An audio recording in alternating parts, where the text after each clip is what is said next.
और लौकिक सुख समृद्धि के लिए भी। आचार्यो ब्रह्मणो मूर्ति ही, आचार्य साक्षात ब्रह्मा की मूर्ति। वेद जिनके, वेदार्थ जिनके हृदय में प्रतिष्ठित है वह आचार्य। आचिनोति च शास्त्राणि चार स्थापयत्यपि, जो स्वतः शास्त्रों के सार को धारण करते हैं, स्वतः भी आचार में प्रतिष्ठित रहते हैं, दूसरों को भी सदाचार की शिक्षा देते हैं, इसलिए उनका नाम आचार्य है। आचार्य पद का निर्वचन। आचिनोति च शास्त्राणि आचार स्थापयत्यपि, स्वयमाचरते यस्तु स आचार्य इति रीतः। उसे आचार्य कहते हैं। आसवंतात चरति, जो अपने अधिकार के अनुसार शास्त्रों में दी गई आज्ञा का जो स्वतः भी पालन करे और दूसरों से भी करावे। स्वयमाचरते यस्तु, ऐसे आचार्य को छोड़ करके जो किसी और को चाहता है, शास्त्र कहते हैं चक्षुर्गम्यम गुरुम त्यक्त्वा, आँख को दिखाई पड़ने वाले गुरु को छोड़ करके शिव गुरु शिव गुरु शिव गुरु जपता है। नालायक, महानालायक, नालायकों का सरदार। शिव गुरु शिव गुरु शिव गुरु, है गुरु है गुरु है गुरु।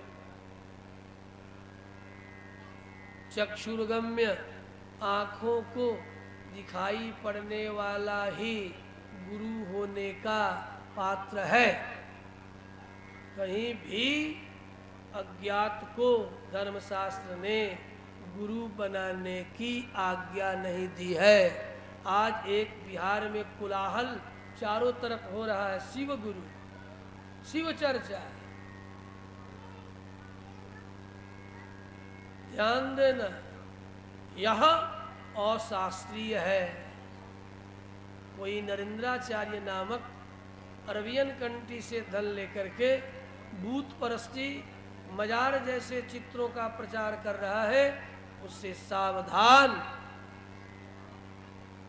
अच्छा लगे तो, बुरा लगे तो, मैं सनातन, मूल सनातन धर्मावलंबी हूँ।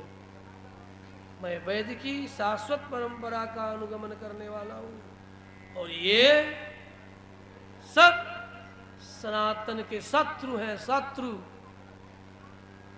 शिव चर्चा, शिव गुरु, शिव साक्षात गुरु हैं, लेकिन जिनके लिए थे उनके लिए है। गुरु चक्षुर्गम्य ही होना, जिससे साक्षात संवाद स्थापित कर सके। एक भी उदाहरण नहीं मिलेगा धर्मशास्त्र में जिससे साक्षात संवाद की स्थापना नहीं हुई, उस गुरु ने किसी का कल्याण किया हो। एक भी नहीं। एक उदाहरण मैं देता हूँ। मिट्टी की मूर्ति बना करके एकलव्य ने एक गुरु की आराधना की, परिणाम बुरा निकला। जसकृति प्रतिष्ठा के साथ अपना अंग भी गंवाना पड़ा। ये कपट है, कपट, जबरदस्ती है, अशास्त्रीय है, शास्त्र विरुद्ध है और कपट भी है। अतः छले नाथ छद्मे नाथ छले नवा, ये छद्म और छल है। अपने साथ भी, अपनी प्रजा के साथ भी, अपने लोगों के साथ भी ये छल है, छल। और इस तरह तुम्हें कुपथ की ओर ले जाने का यह सन्मार्ग जैसा दिखाई पड़ता तो है, लेकिन सन्मार्ग नहीं है, उत्पथ मार्ग है, कुपथ मार्ग है।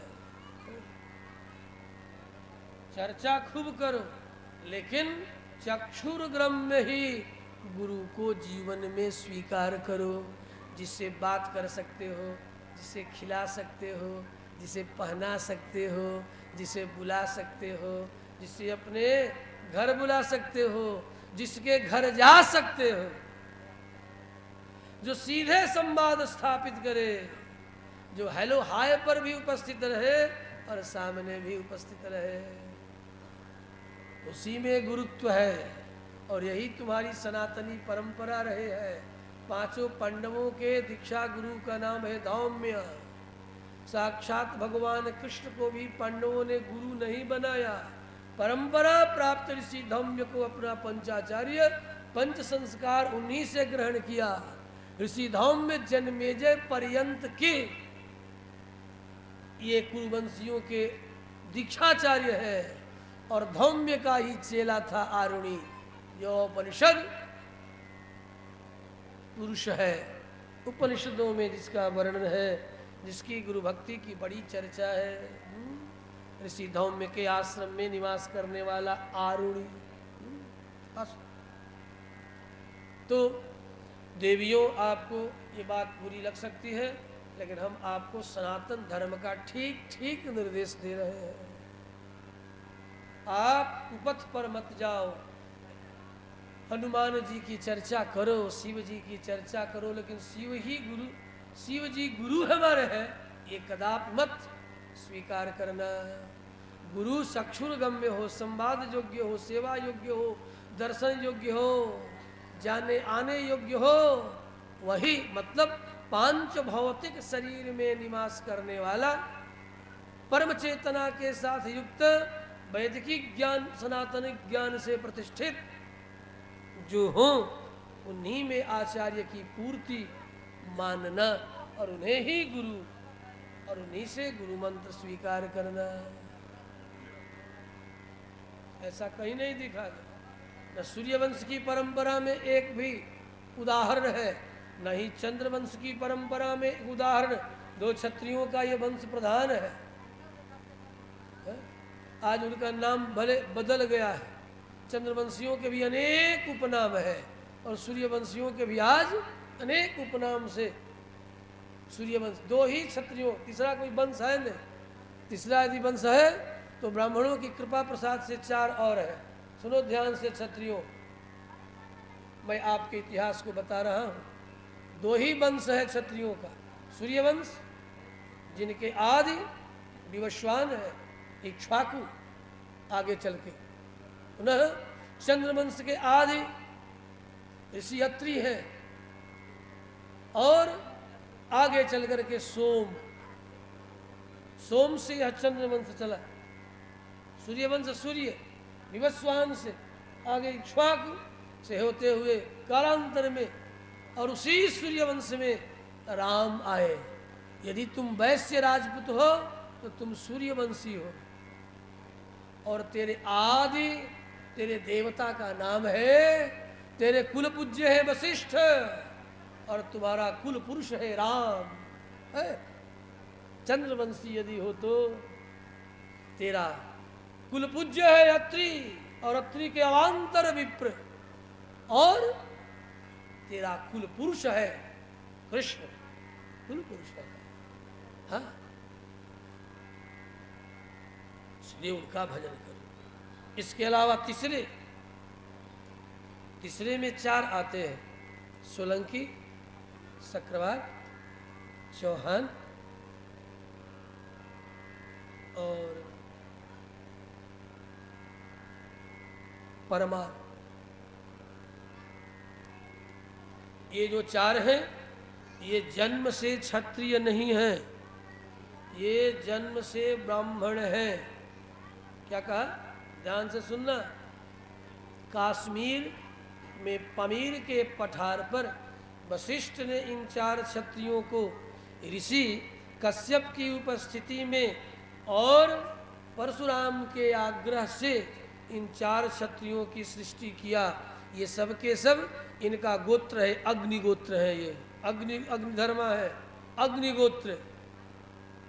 इन चारों का गोत्र अग्नि है, हा? आज भी अग्निगोत्री आप अवान्तर नाम कहीं पाना, और यदि वो क्षत्रिय कहे कि मेरा गोत्र अग्नि है तो समझ जाना कि इन्हीं चारों का अवंतर भेद है, कि अग्निगोत्र बता रहा है। ब्रह्मा की सृष्टि से ये बाहर है, वशिष्ठ की उपस्थिति में इनका जन्म है। ऋषि कश्यप और कश्यप की प्रार्थना से परशुराम के लिए इन चारों क्षत्रियों को उत्पन्न किया गया। ये ब्राह्मण है, कर्म से केवल क्षत्रिय हैं, जात्या ब्राह्मण है। इसलिए क्षत्रियों के मध्य में, सूर्यवंशी और चंद्रवंशी क्षत्रियों के मध्य में ये चारों ज्येष्ठ हैं, श्रेष्ठ हैं, और इन्हें श्रेष्ठ मानना भी चाहिए। हम तुमसे कछुघाटी ऐसा करके ईर्ष्या नहीं करनी चाहिए, मानना चाहिए। इतना ही नहीं, ब्राह्मणों में भी अग्निगोत्रीय हैं, जिनका एक नाम है, उनका भी उदाहरण दे रहा हूँ, सांडिल्य। सांडिल्य वंशी जो ब्राह्मण है, इनका भी आदि गोत्र है अग्नि। आज सांडिल्य हो गया। सांडिल्य का गोत्र क्या है पूछो तो सांडिल्य का गोत्र है अग्निगोत्र। अग्निगोत्र क्या है? क्योंकि ऋषि सांडिल्य भी अग्नि से उत्पन्न हुए हैं।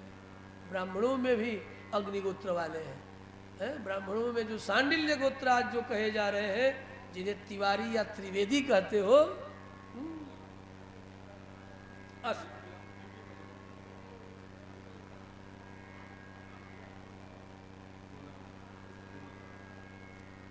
ये दो परंपरा चली और पुनः चातुर्वर्ण्यम मया सृष्टम, जो भगवान ने कहा, इन्हीं दोनों से पुनः वैश्य और सेवक आए।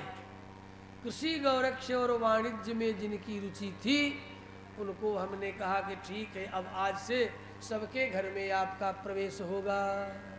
इसलिए उनका नाम पड़ गया विश्वनाथ वैश्य। वैश्य कृषि गौरक्ष और वाणिज्य रूप कार्य स्वीकार करके ये वैश्य कहलाए। और इनमें रजोगुण और सत्वगुण क्षत्रिय और ब्राह्मणों की अपेक्षा कुछ कम है, और कृषि गौरक्ष की योग्यता इनमें है। ये भी परमात्मा के संकल्प से इन्हीं दोनों के घरों में इनका प्रादुर्भाव हुआ। तो सब में प्रवेश के कारण ये वैश्य कहला। जरा जानना चाहिए इतिहास के द्वारा अपने आप को, केवल झगड़ा करने से कुछ ना होगा। शास्त्रों में सब वर्णन है। उसी को आज पश्चिम में एसेटिक और सेमेटिक दो वंश, अंग्रेज लोग सेमेटिक कहते हैं। सेमेटिक मीन सोम, एसेटिक मीन सेटिक सूर्य। आज एंशियंट हिस्ट्री में दो वंशों की चर्चा। और पश्चिम में जाओ ना आप, अफगान से और आगे जाओ जर्मन की ओर, तो वे लोग अपने को बताएंगे हम सेमेटिक है कि एसेटिक है। क्योंकि सबसे अधिक पाश्चात्य देश में सर्वाधिक क्षत्रियों का ही पलायन हुआ भारतवर्ष से। क्यों? राज्य की स्थापना की कामना से क्षत्रिय लोग गए तो अपने साथ कुछ एक ब्राह्मणों को भी ले गए। कुछ एक ब्राह्मणों को अच्छा लग गया वह जगह, तो नाम रख दिया सर्मन देश। सर्मन ही आज का जो जर्मन है, वह सर्मा अर्थात ब्राह्मणों के ही वंश की वृद्धि वहाँ हुई। इसलिए जर्मन में निवास करने वाले सभी जातियां ब्राह्मण हैं, सनातनी है। आज भी यदि सनातन धर्म को स्वीकार कर ले तो हम शुद्धिकरण के लिए तैयार हैं। I am ready to conversation. आओ तो आ जाओ। अब हम बदल रहे हैं, अब हम बदलेंगे। सारे भारतवर्ष के अन्य धर्मावलंबी सबके सब सनातनी है, सबके गुणसूत्र। अभी 6 दिन पहले तुम्हारा गुलाम नबी आजाद ने कहा मेरे पूर्व 600 वर्ष पूर्व ब्राह्मण ही थे। बोलना लोगों ने शुरू कर दिया है। जब तेरी राष्ट्रीयता जगेगी, सब चिल्लाएंगे दोनों हाथ उठा के कि मैं भी हिंदू था, मैं भी हिंदू था। मेरे पूर्वजों ने लोभ और डर के कारण अपने धर्म को बदल लिया। मैं तुम्हारा हूं, मुझे अपनाओ, मुझे अपनाओ, मुझे अपनाओ। चिल्लाएंगे कब? जब तुम एक होकर के रहोगे। चिल्लाना शुरू करेंगे, शुरू कर दिए हैं। एक कश्मीर फाइल ही सबका फाइल खोल दिया है। अभी मुजफ्फरपुर फाइल आएगा तो क्या होगा, ताशकंद फाइल आएगा तो क्या होगा, बिहार का भागलपुर फाइल आएगा तो क्या होगा, सोच लेना।